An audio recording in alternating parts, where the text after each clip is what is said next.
Level Up podcast. I am very lucky to be joined here today by two of my amazing clients, Bridie and Jill. And I wanted to bring them on this episode today because, as I'm about to say, they're a bit older than me. Jill tells everyone she's 50 anyway, so you'll all know that. I'm 28, and I know that there are a lot of women that have been considering coming on board with Level Up, but I guess their concern, the reason that they are holding back is because maybe I haven't gone through the experiences that they have. So I wanted to bring on two of my best clients who have, obviously, and they can share their journey. So I've got loads of questions and I know you're going to take a lot away from this episode. So let's dive straight in. Right, Jill, let's start with you. Give us a brief background, who you are, where you're from, and how life was for you before you joined Level Up. Okay, so my name's Jill. I live locally to Exeter and I've been on Level Up now for 2 years exactly. Life for me before Level Up was, with regards to my diet, was very much up and down. I would lose weight, I'd put a bit of weight on, and that's kind of how I would go.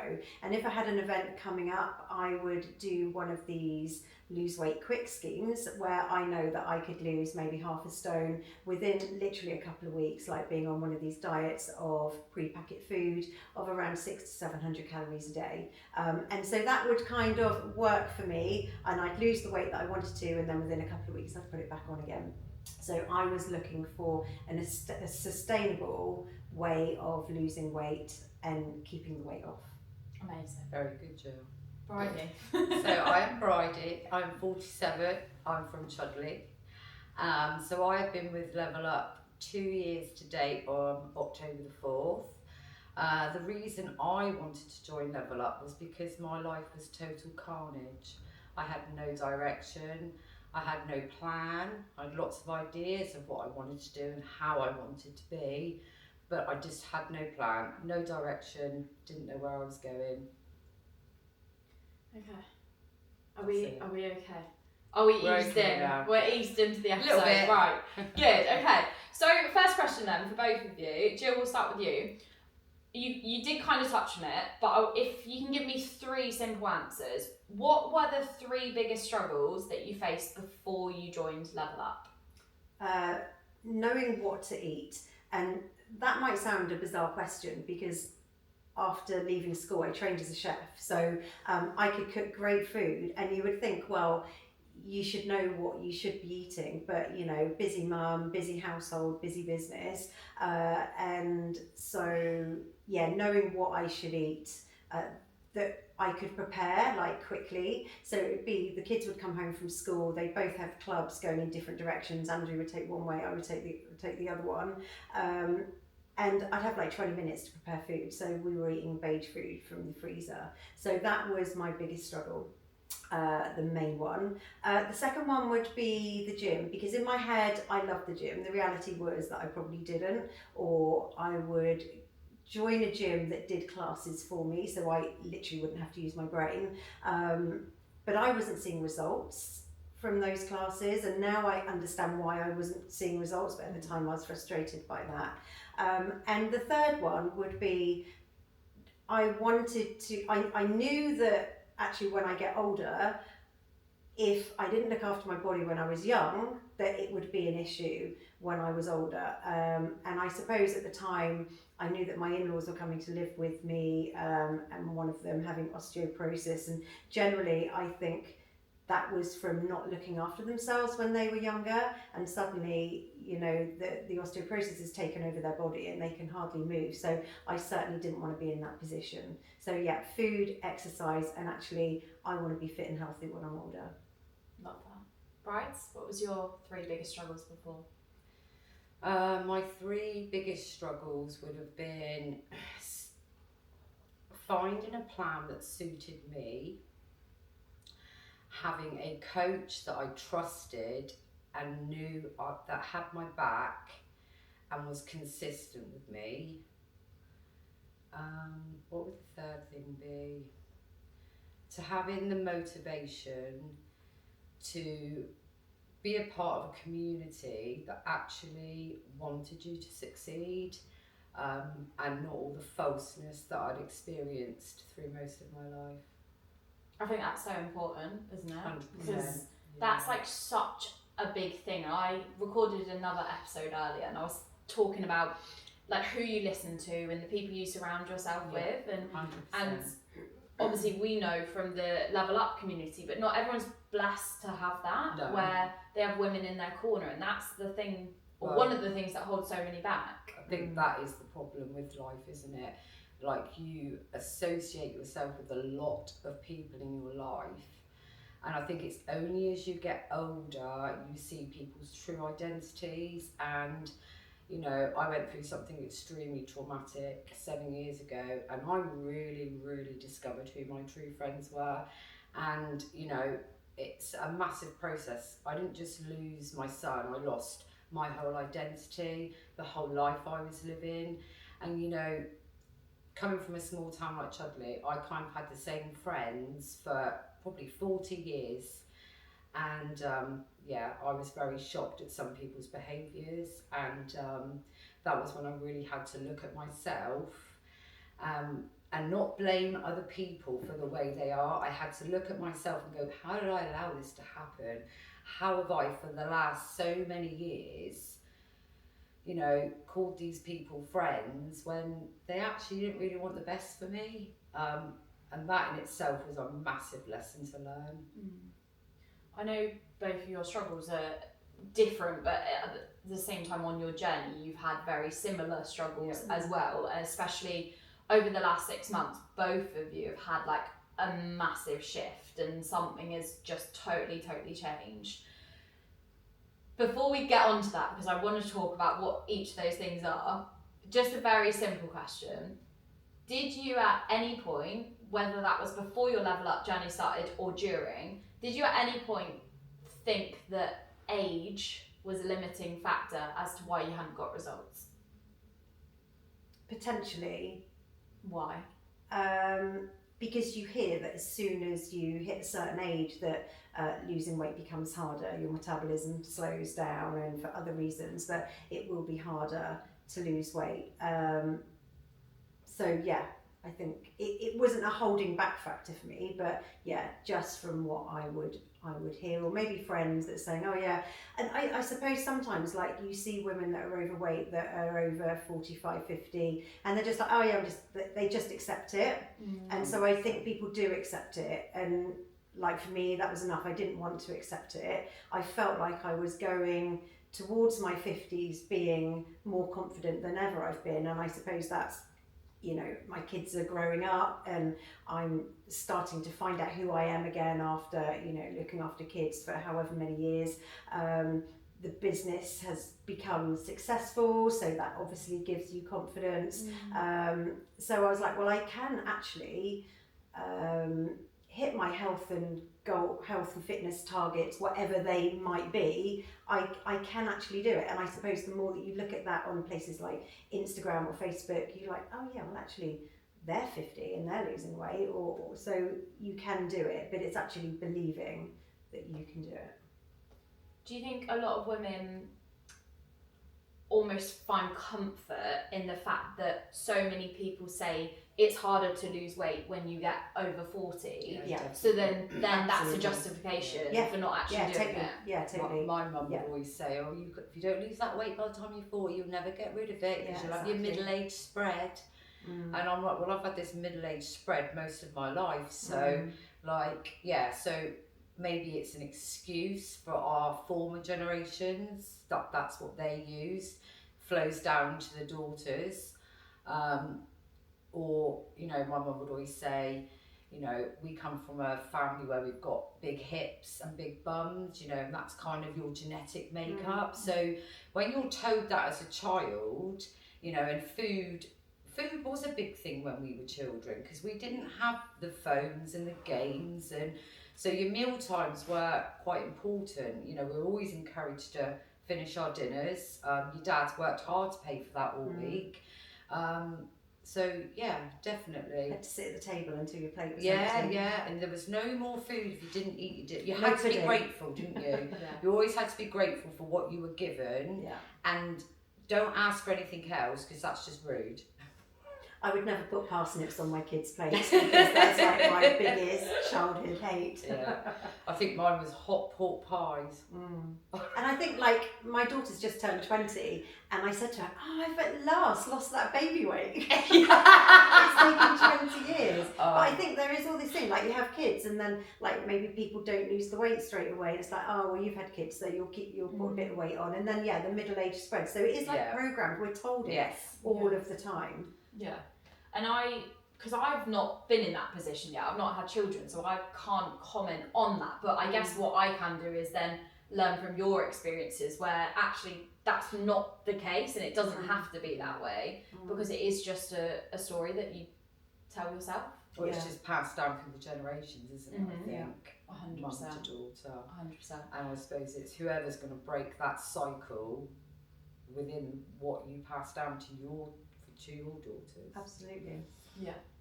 So the past 2 years for both of you, a lot has happened. I remember when you both first met. It was the Christmas dinner, wasn't it? Yeah. In 2023. We did sit next to each other, didn't we? And I remember coming away from that thinking, right, here we go. This is the start of something. I went home, and the next day I said to her, oh, I talked to this woman, she's absolutely nuts. And we just opened up our Christmas tree farm. I said, she's coming on Sunday to get a Christmas tree. And you turned up and got your Christmas tree. And I just remember him going, wow. I'd actually put a deposit down at Holden. She's like, no, I'll cover that. And I was like, yeah, nice one. I think we were probably always destined to be good friends. Yeah. I'd say we. Obviously, Jo likes to put herself in competition with me, but you know, that's fine. I think though, being the older of the group, we are a lot wiser. You know, we are wiser. And I suppose, you know, there's no point me putting myself in competition with someone that's 25, you know, has got a whole different backstory, a whole different lot going on. So, yeah, me and Jill do resonate. But I quite like to put myself in competition with someone that is 25. See, here we go. To actually say, do you know what, age is just a number. Age is just a number. I hear you. So, over the past 2 years then, you've both had different but same journeys. You know, you come from different places, but when you both joined, you wanted to feel better about yourself. That was the goal, right? Yes. 2 years is a long time, but in the past 6 to 7 months now, both of you, there's been like huge changes. What were the changes and what happened? Yeah, what kickstarted? So for me, it was as soon as you mentioned that word sabotage and I understood what that meant, and that kind of, I could see where I was going wrong. Like I thought I was doing okay and then realised that actually really I wasn't. And it was the eating in the evenings, and rather than eating one of whatever it would be, I would just eat the whole packet, because if you eat the whole packet of whatever this could be, it's just a one, isn't it? It was gone then. So, and I think you talked about it on one of your calls, and then that week we had a walk down on the quay, and I stayed behind. Well, I did the walk, but was behind talking to you the whole time, and that was my turning point. Because I think that is where you'd struggled as well, and you'd spent a few weeks understanding of what self-sabotage is, and then you gave me the information, and then you backed up the information, and then that was it. That was a game changer for me. What was the conversation that you had with Bridie? So I had my check-in with Rachel, I think it was a week previous to the conversation we had on the walk. And I was kind of like, yeah, you know, I'm comfortable. You know, Rachel's like, what's your next plan? Where are we going with this? And, you know, truth. Because we both just run half marathons. Yeah. So we've all done it. Yeah. I was like, I'm sorted now. What more does she want from me? So, and I don't know, the word must have triggered us both in the same way. So I was on my check-in and I was all cool and like, you know, we're planning to go to Croatia. I was going to say Ibiza. And Rachel hit me with it. Why are you self-sabotaging? And I was like, and I was so offended by that comment. I was like, I'm not self-sabotaging. What are you talking about? I'm like really doing great. I'm comfortable. Life is sweet. then we got, Rachel dug a little bit further, and off the back of the training and doing the half marathon, I was like quite broken. Rachel just managed to get a bit more into my psyche, and I think I was just too tired to deflect from the conversation. And that was when, you know, a lot about what I went through as a child came out. You know, my relationship with my mum, why I do overeat, why I tell myself it's okay to overeat. And from that moment, I think owning my truth and being honest with someone who I trusted, that was it was a monumental turning point for me. So obviously I didn't know I was going to make changes, but you know, we set some little goals, and you know what, I aced it. I was on it. You know, the self-sabotaging was gone. I was, you know, talking to myself. See, this is what it's like, really, with these two. They can act all professional on this. So yeah, so obviously then I was on, another layer had gone from me mentally. Then we had the call, and obviously Jill was quite upset that I'd got over one hurdle. She really wanted to know why this was happening. Why are you doing so well? Yeah. So, but then, you know, it kick-started Jill. And because I'd been honest and open with Rachel, you know, when Jill approached me and, you know, and was like, I'm not prying, but I really want to know, like, what's happened. And then I was honest with Jill, and then Jill, to be fair to her, dug a bit deeper into her childhood and gave a few examples of where she might have felt, you know, why she self-sabotaged. And, you know, between the three of us. I have a scar under here. I don't know if you can see it. There's a scar there. Yes, there is. That's one of my issues from being a child.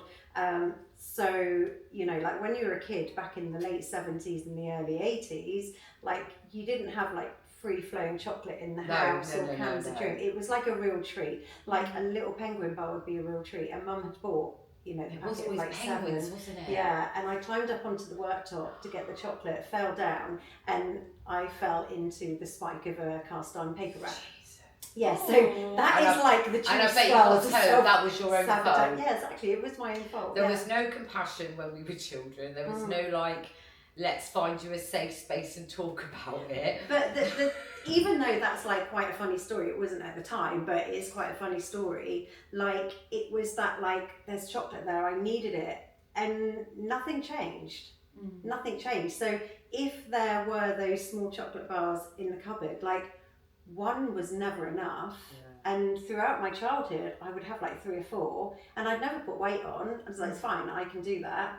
Now, like, I feel like I put on half a stone just looking at them. So that really was like digging deeper into why I used to self-sabotage. Because that took a while for that story to come out, didn't it? Yeah, because exactly. I remember this was before your conversation with Bridie. It was actually before I even delivered the training on self-sabotage.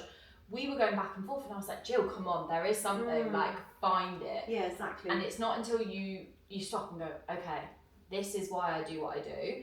And there will be a lot of women listening to this that don't even understand what self-sabotage is. So give me your description of it from your point of view and how it's impacted your life. So to me now, self-sabotage would be a way for me to stay in control of what was happening around me. So say I'd had a bad day when I was a child, like lots of emotional things had gone on. I think I would look at food as comfort. So I would accept the dysfunction around me because I would think, I'm going to have that bit of food later. I'm going to have that cake later. So in essence, essentially I think I was self-rewarding myself with food. Because like Jill said, we didn't have anything else. It was just food. That was your only luxury, really, wasn't it? We didn't have the games. We didn't have the things that kids have now to distract themselves away from their emotional triggers. I mean, the emotional triggers wasn't even a word when we were children. We were just told, this is how it is, and you have to deal with it. You're under my roof till you're 16, so deal. You didn't ask questions. No, because it wasn't, you just knew. We were brought up in different times, you know, and I would always get, you know, if I didn't like my dinner, I would get, oh, you know, your dad's been working hard for that all week. So you'd almost feel you had to eat it to be grateful that your dad had worked so hard for you to eat. You know, and it wasn't until my 16-year-old said to me a while back, she was like, Mum, it's like breadcrumbing behaviour. And I'm like, oh, I suppose it is really. But that's how we were brought up. And I suppose, depending on the type of child you were, you know, we all want to be happy, don't we? So I suppose my happiness was in food, which then became my emotional crutch. Yeah. And actually, it's a really good point that I had not thought about until both of you had said that, about the fact that you didn't have things like Nothing. phones, social media. So like a lot of people will be listening, even women of a similar age are going to listen to this now and they're going to go, well, I don't self-sabotage with food, but they probably are self-sabotaging in other areas, which is then there's always causing something that takes your mind away from the present. That is self-sabotage, or whatever's happening in that moment. I mean, we were like sent out to play all day. Like no one come looking for us if it was dinner time or anything like that. I don't know, we just grew up in different times, and they were good and they were bad. Obviously everything has to evolve, but my eating habits just got worse. I think school dinners as well, like my mum never made me pack lunches, it was always school dinners because you'd have a healthy meal. So I had £1 school dinner money every day, and with £1 I could buy 10 packets of Space Raider crisps, cheese and onion, or I could get 5 packets and a donut. See? Wow. So, and That's no one ever control. stopped you. The school dinner ladies didn't stop you, the teachers didn't stop you, and then all the other kids would think, you know, you were cool if you were eating that. So that's what we all used to do. I was going to say, so I think as well, we were controlled by our food at home. Then in primary school, we were very controlled because you had you all sat together. And I think where I really started to put weight on was definitely secondary school, because they had the canteen, didn't they? Yeah, so that's you'd what I'm have talking about. £1.25, and then but you could buy whatever you wanted, and it was amazing. I only had £1. Oh, I had £1.25. Wow. Actually, to add to that then, I used to get £2 every week from my grandma, and I used to get toffee muffins from teen school. I don't know if I've told you this story, and that's where my weight gain started. It's just having the freedom, because there was no education around what you should have. Exactly. Because actually, the people that were providing your food, i.e. parents, weren't educated themselves.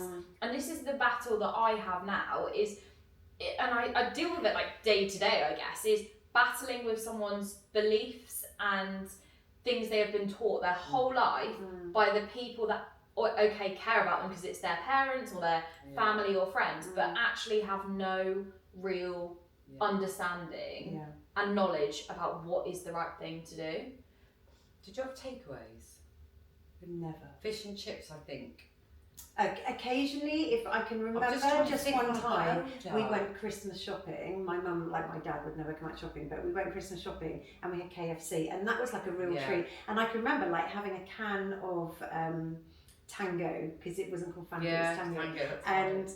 And like, wow, my mum had given me a whole can, and that was literally like giving me a bucket of something to drink, because it was like so much.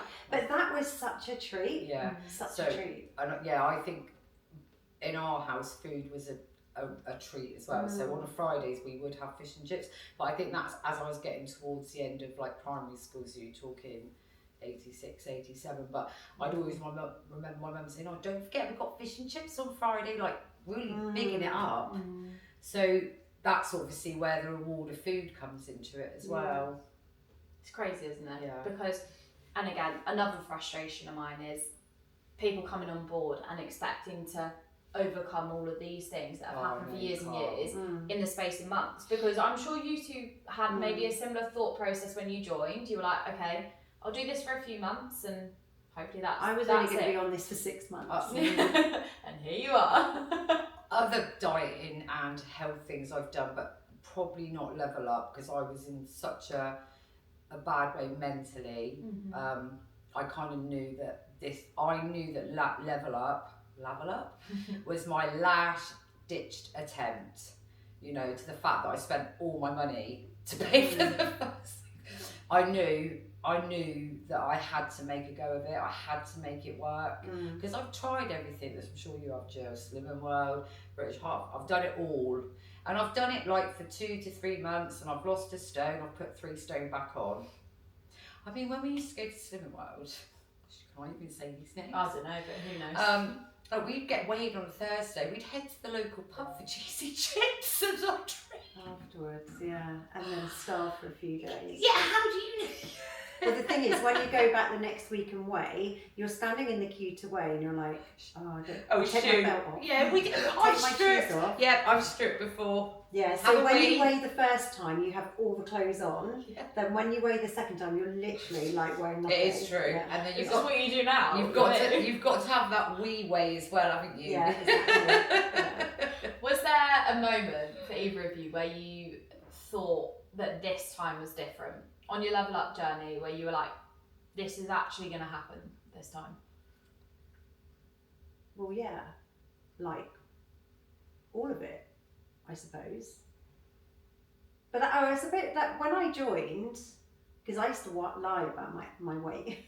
Yeah, and I didn't know this Did till. you, Jill? Yeah, she didn't tell me this until How we were recording another podcast. That's so when you'd she weigh told and me. then just lie.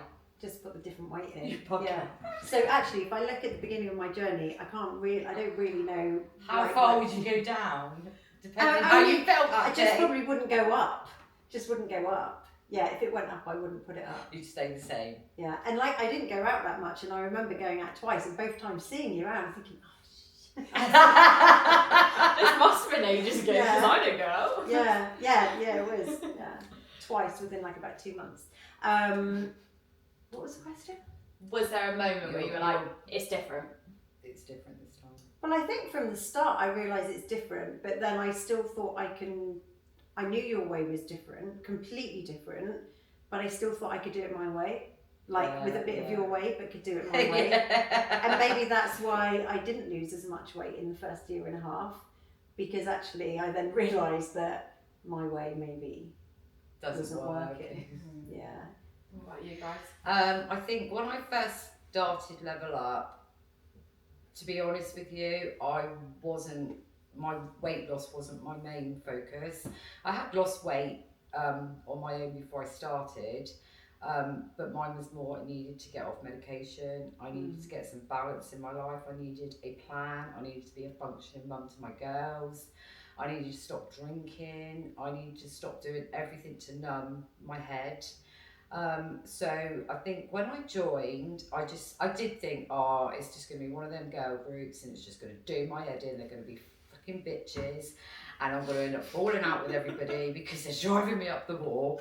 And there we have it. And there you go. But you know, Welcome to Level Up. I was pleasantly surprised. So I think I joined in October. And I was feeling positive about the group, so that I went out on the Christmas meal, which obviously is where I met Jill, and that's where I met. Well, that was my first outing, and it was definitely okay. This feels different. Nobody's here judging. No one's being horrible. Everyone's really positive. Everyone's really nice, and it was a very, very enjoyable couple of hours. So I knew then that I had to immerse myself in the community, else I would have backed off. I would have just, like Jill said, done my own little thing, but like dipping my toe in and out. So once I felt that empowerment from the ladies, and then, you know, I got more involved in the chats. I was, you know, I've always done my confidence and clarity. And I think then I realised it was a safe space for me to be able to grow. Like, you know, like I say, I don't trust many people. You know, a lot of people have broken my trust over the years, so that was really massive for me. So I think when all them things were in place, and then I did lose a stone. It was a bitty stone. It was up, down, up, down, up, down. Then I started like the run club, doing things that I never thought I could do. I suppose that's all your growth and your empowerment. And then I think once I was like firmly fixed into the group and I felt safe, honestly, life just blossomed from there. Love it. So I know we've digressed a little bit, but let's go back. The conversation. No way. Knew it would happen. The conversation, so you two had 6 months ago, we're at a walk down the quay. Yeah. Things Oh, yeah, we're back to changed. that. We are back to Shit, that. me, that was so long We ago. didn't actually discuss what happened after Okay, that. so So what Jill, happened?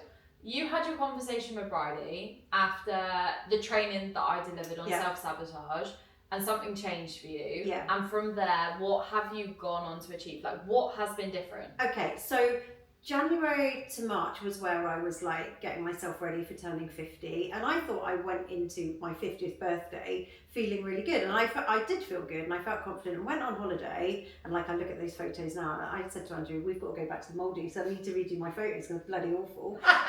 So of course she does. Yeah, so then did the half marathon, so it's very easy then to think, well, actually, I've just run a half marathon, so I must be fit and okay now, so I don't really need to And do you did anything do that else. in 2 hours, Jill. Yeah, so that was all fine. Then we had this self-sabotage thing came out of the woodworks and like It's hit so us over the offensive, head isn't it? like a brick.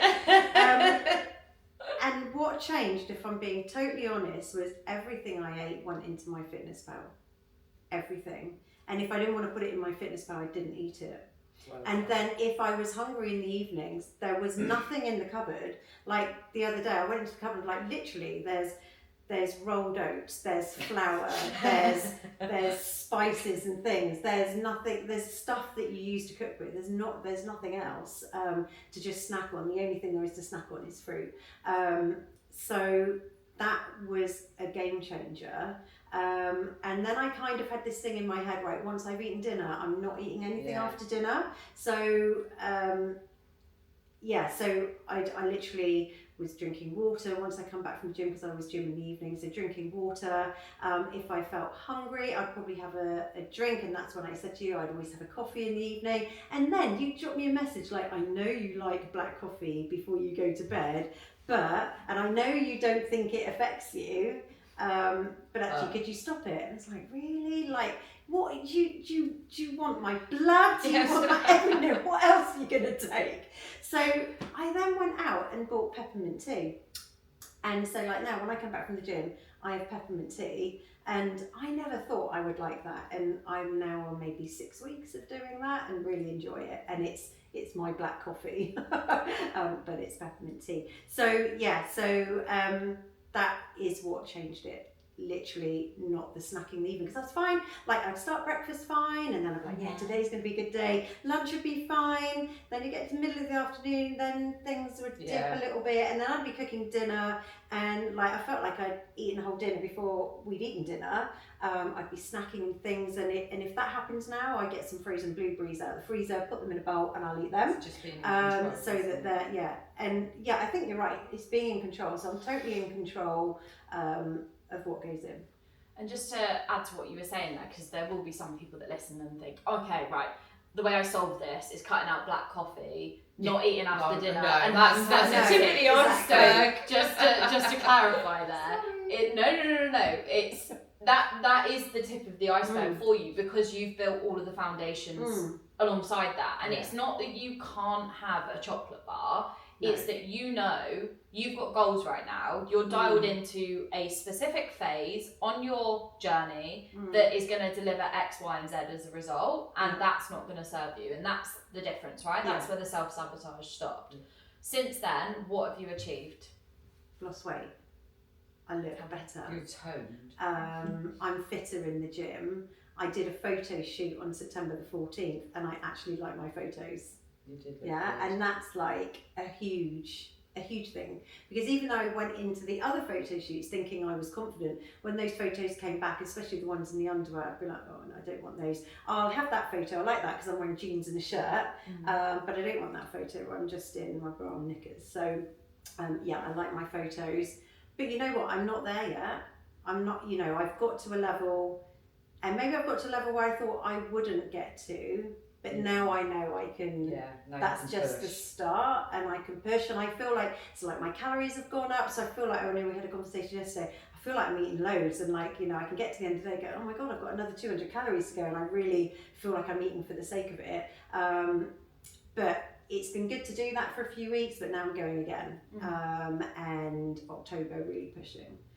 You've got to a new point that you never thought you'd get to, No, which is exactly the first thing. But also, I'm sure you're the same, brides. Like I'm the same. That's always going to happen. Like you've got this picture in your head right now of where you want to get to, and you'll get there, and then it'll be like, what's next? What's next? What's next? Because you're now living in a state that you never thought you'd get to in the first place. Yeah. So you can see the next bit. Brides, what's changed for you? What have you done differently? So after that conversation we had in March,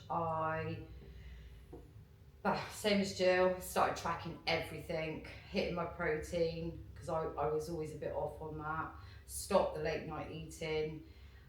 You know, I used to be stood at the cupboard and I would say to myself, you don't need to do this anymore. You are not a child. We are not vulnerable. We do not need to eat our feelings anymore. And the more I kept telling myself that, the more it just went off. I always try my hardest at the gym, but obviously I really nail it now. Asking for help as well, where I would always try and like maybe do things myself. I've started asking some of the girls now to like meet me at the gym so that I can, you know, get better technique on my exercises and my reps.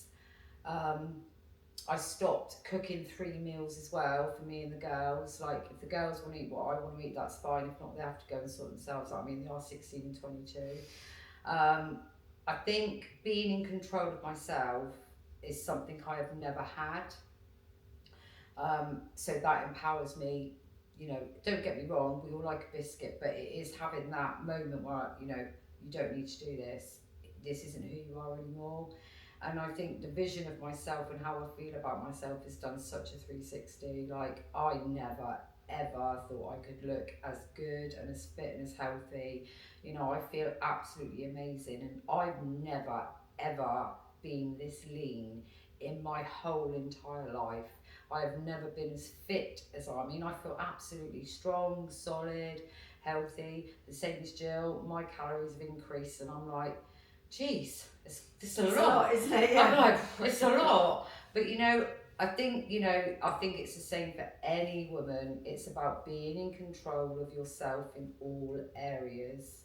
And I think for all of us, I mean, I'm brilliant at work. Everything else in my life was, you know, high, but apart from me. So I think now. Why do you think that is? Because I always put myself last. I always put myself Why? to the back. Because growing up, I always thought that my needs didn't matter, and I had to make sure that everyone around me was okay before I was okay. But there was nothing left after I'd made sure everyone was okay for me. And that's obviously when I would, like, you know, overeat, because I'd think, oh well, I'm gonna have this because I deserve it, because I've done X, Y, and Z for everybody else, when it was the wrong reward system. And maybe your mum was a bit like that Yeah. as well. And Maybe, when she was maybe your age, and you've learned Yes, that. 100%. Yeah, 100%. Learned that from her. Yeah. What would you both say to any woman right now that is of a similar age? You're not old, you're young, we know this. Right word. Who thinks it is too late? It's never ever too late to change yourself, ever. But you've got to have that drive in you to want to change, because it's not going to come to you. And I'm telling you now, it is not going to be a 12-week plan where you're going to look fit and fabulous in a little black dress by Christmas, because you have built up years and years of bad behaviours, negative mindset, and you know, you have to unpick all that if you want to thrive, you know. And I truly believe there's no way in God's earth could I have done this on my own without the support, especially having a coach, and definitely the support of the ladies. And I suppose as well, no fear of judgment. I always thought I was going to be judged, even if I tried something new. But you know, it doesn't happen anymore. You know, I still have my off days where we all get a little bit triggered, but I've got the coping strategies now to deal with it, and I don't have to overeat or mess up everything that I work for.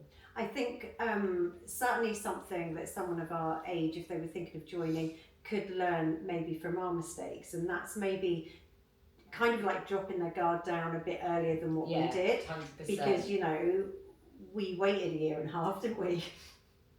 We're like soul sisters. We waited like a year and a half, where actually, but that's part of our journey, and that will always be part of our journey, and maybe it'll be the same for someone else. But the sooner you let your guard down a bit and like let your coach help you and get in here, then the quicker the results will be. Why didn't you let your guard down straight away? Because I just think that I still thought that my way would work, and maybe didn't want to admit as to where my issues were. I think certainly that the older you get, maybe there's pride, like, well, you know, I am 50, I know how to eat, I've made it this We build far. up a defence mechanism. Yeah, exactly. So, yeah, I don't think someone at our age is going to join and pick it up instantly, like maybe someone in their early 20s is, because we've got those years and years of bad and good habits, but bad habits, really, I suppose. But yeah, just take on board everything your coach says. And I think as well, like, when I was younger, like, your aunts, your old, there was no, like, fat shaming, like, you know, I remember going to Ireland, we used to go every year, you know, and my auntie would be like, oh, Bridie's put a bit of weight on since last year. There was just no shame of them saying stuff like that. And you're like, you wouldn't even do that now. You're like, I was out so it makes you just want to curl up and go, oh, God. I was out with my mum the other day, and she said, I can really notice you've lost weight. And I said, was I really, like, had put on that much weight? She said, oh, you had those rolls around your tummy, didn't you? And I was like, thank you. All right, Mum, thank you. That's what I'm saying. There was... Yeah, exactly. And she doesn't mean anything bad by it, but that's how they talk about it. And I can remember going to a party, and Andrew and I were dressed up. And I think I put the dress on maybe the day before, I just bought it, and went up and showed my mum. And she said, oh, why don't you get those pants that hold it all in? And I was like, Mum, I am wearing them. Oh, Mum, but inside, and I'd never let her forget that. But inside, you're dying, really. Yeah. You like I would never say that to my daughter. No, nor would I, because we understand emotions now. We understand that saying things like that is going to have a detrimental But that's effect. how people of that age talk. There was no shame, and you just have to and she doesn't mean bad by it. No. I mean, like, I remember my granddad saying, oh, you put a bit of weight on, Bridie. And my uncle was like, well, at least we know there's nothing wrong with his eyesight. And you're like, I'm 12. I actually, my grandma used to make comments like that all the time. So I'd go down the cricket field in Chudley every weekend, and my grandma and granddad would be looking after me, and I'd be like, can I have some money to get chocolate from the bar? And my grandma would be like, you don't want to end up like so-and-so, do you? That's what I mean. Unless they God. just didn't have, I don't know the words I'm looking for, but they just didn't think that it was offensive. To them, they were just saying it to say it. Yeah. Here's a question.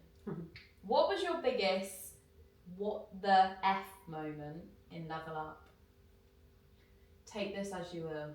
When you asked me about smoking, well, the first thing that's come to my mind is that photo that I sent to you a couple of weeks ago of, it was taken of me, I think 2 weeks after I joined Level Up. And when I put that next to my photo, one of my photos from the recent photo shoot, that literally to me was like, did I look like that? Yeah, I think mine would have to be when we went to Croatia, and you found that picture of me, and then obviously it's okay looking at pictures of yourself singularly, but when you put them together, I was like, holy is that me? Shit, is that what I look like? Dear God. And I don't know, what we're looking at in the mirror at that time is not what I saw now. I was like I just looked swollen and big and unhealthy. But would you put like a dress on or something when you were in that phase of your life and think, oh yeah, I look alright in that? So what's that? Is that I get delusional? on mirrors, I think the mirrors. I think sometimes as well, you buy something and you know that you're not going to look as good as you want, so you're already telling yourself, I'm going to put it on. I think mine was if it fitted, it didn't really matter what it looked like. As long as it fitted, then I was cool with it. I think I showed you some photos of some dresses that I'd ordered online that came, and I was trying them on. I think it's for my dad's funeral, which was just before I joined Level Up, and I was thinking they were looking okay, but when we look back at the dresses, like, what? I think it might be called body dysmorphia. Why was I even buying these dresses? Because they fit. Yeah, but I think I was looking at dresses that I would feel comfortable in. Yeah, same, and that would hide everything. Yeah, and now I look at them thinking that, oh my God, what was going on? I look back at pictures, I think I just wore the same style for many years. But that's the thing, is like, when you change, when your body changes, when your confidence changes, the choices you you make change as well, don't they? Like the clothes you wear, the things you do, the people you spend time with, like everything changes as a byproduct. So it's not, so this is why when people come into Level Up, they see the initial thing of, I want to lose weight, but they don't see the actual whole journey around it of everything else that changes. And when I'm preaching about you've got to change who you are, that's what that means, right? That's not me saying you're a rude person and you've got to be a polite person. That's me saying you're actually, the way you live right now is going to totally shift in the next 6, 12, 24 months, however long. Yeah. But you can't see how that is actually going to plan out at that time. And then now, like if I hadn't, had so much knowledge in the year and a half, I don't, it's a massive change for me. And if I didn't have that backlog of information that I've had, like it's like a slow tutorial process, isn't it? Like when Rachel used to say, like, when you lose weight, you're going to have people that, aren't happy that you've lost weight. They want you to stay as you are. And you're like, oh, whatever, Rach. Like, no one could be that horrible. But do you know what? When you start seeing it, you're like, I know what's going on here, I'm prepped for this, and I'm still right. Because they can essentially pull you back, can't they? The people that don't want you to do well, that want you to stay as you were, because it makes them feel comfortable. But this is what you learn along the way, aside from the losing weight, getting yourself to the gym, and changing your habits. So it's I mean, you could have 4 photos up here now, like me and you before we started, or when we started, and then me and you like now, and it's just like we've lost weight and we've got fitter. But the whole story is massive. I'm not even the same woman that I was 2 years ago. No way. You still talk a lot. Yeah, but that's never going to change, Jill. I'm so glad you said that, because I was thinking it. And I think also, like, if anyone's watching this that isn't a part of the if anybody wants to watch, if they've even got this far, like, hopefully they've not given up after the first 3 minutes. Maybe you should show this at the end of their journey, because it might sabotage. Yeah, exactly. So what I was going to say before I was talking,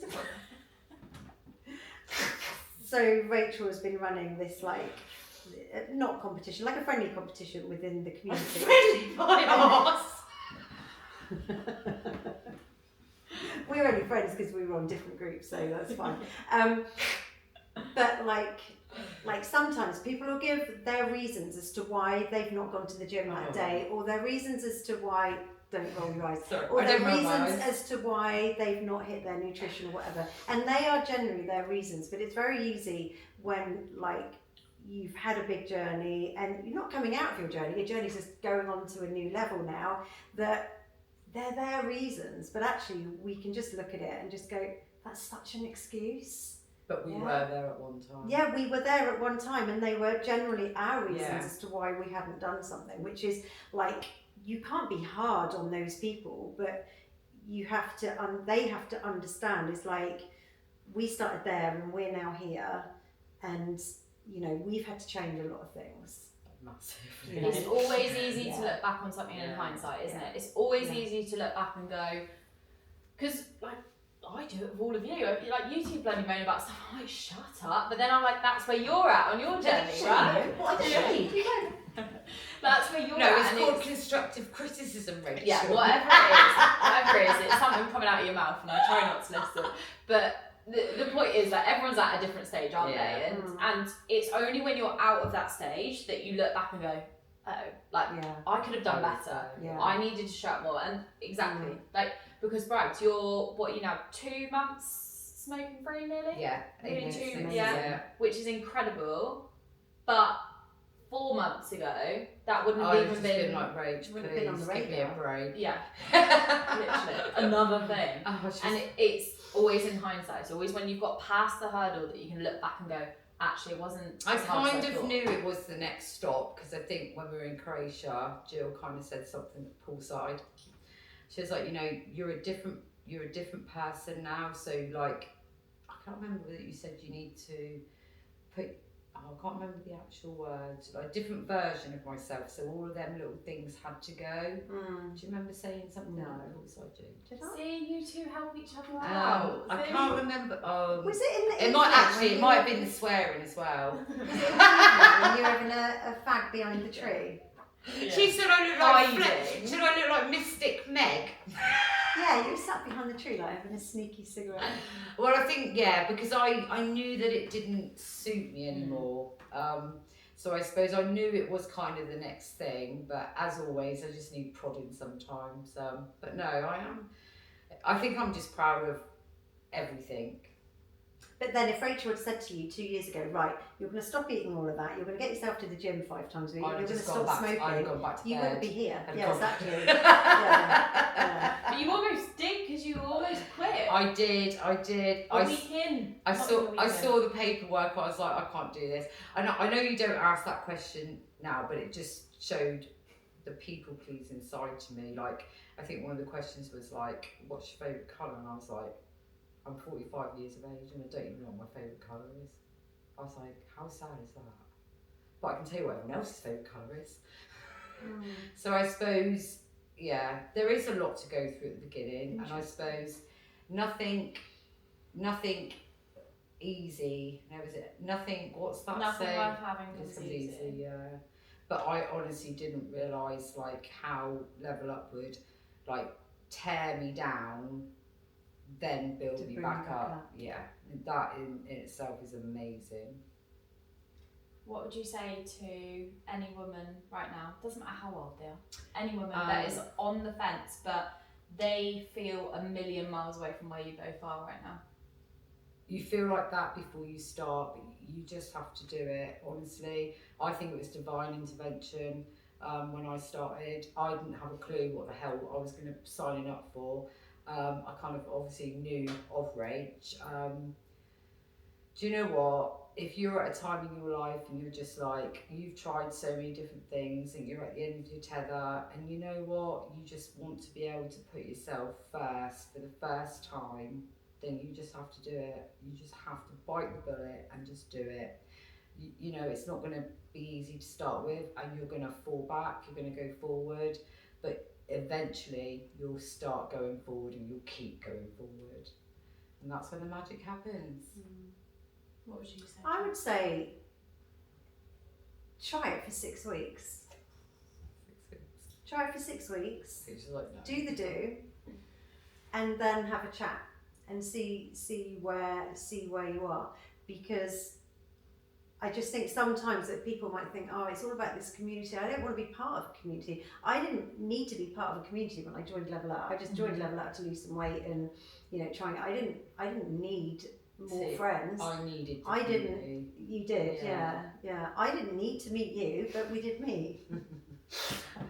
I'm glad you're in my life. Try it for 6 weeks. I think sometimes people will. It's easy to say no, isn't it? Try it, do the do, and then they potentially won't look back. Yeah, and don't be wary because it's a big girl group, because that could have really put me off. Yeah.